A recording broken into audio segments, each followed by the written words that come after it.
Hello, everyone. Welcome to the weekly lecture videos once again. And in this video, I'm going to discuss the second learning objectives of this week, goal of financial management. So it is important that we understand the goal of financial management because that leads to an objective basis for making and evaluating financial decisions.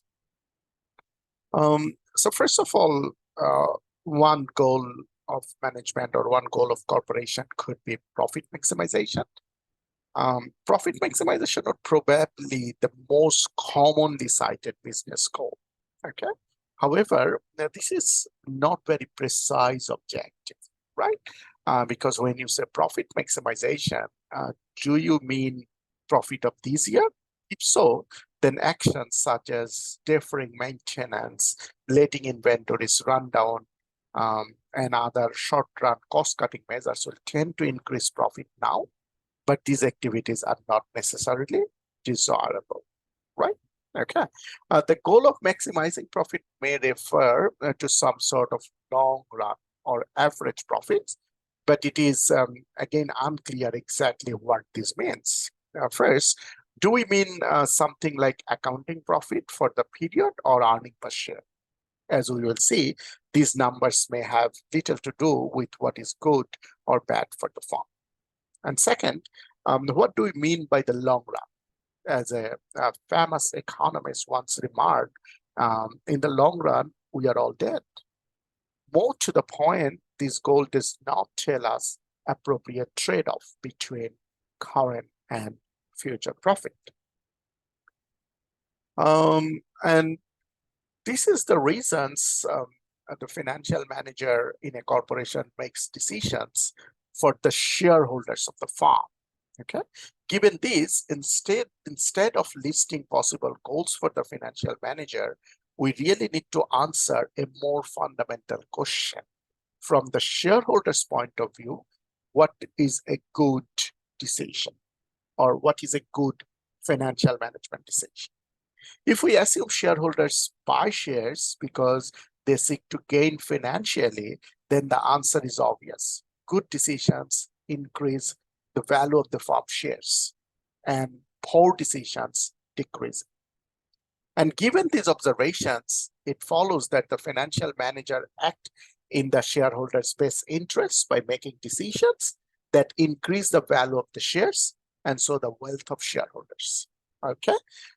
The appropriate goal of the financial manager in a corporation can thus be stated quite easily.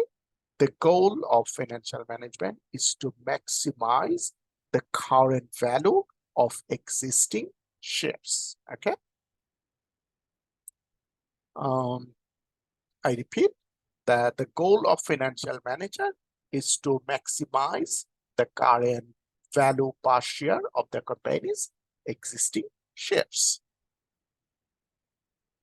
The goal of maximizing the value of the shares avoids the problem associated with different goals we discussed earlier.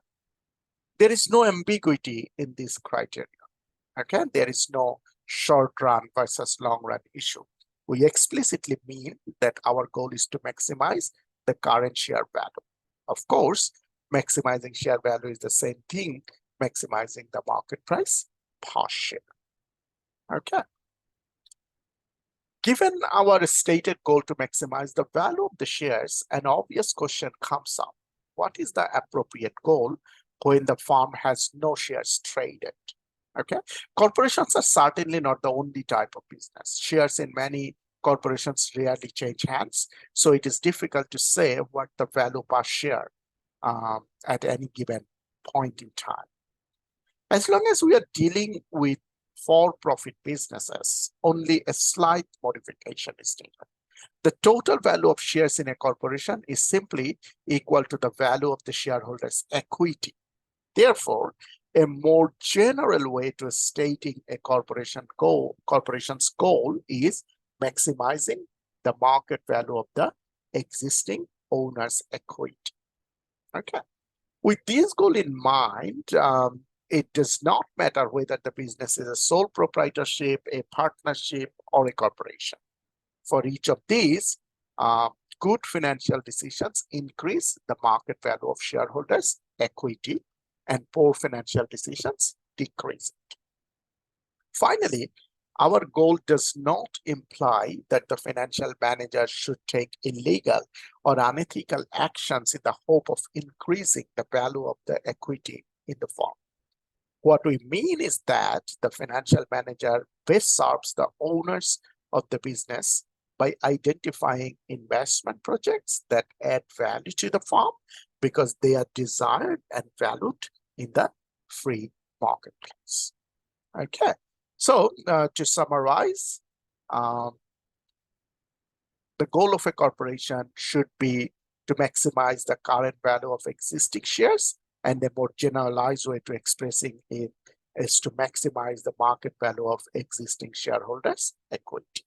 Okay, so this is the end of our discussion on these learning objectives. Please see the next video for our discussion on learning objective 3. Thank you very much.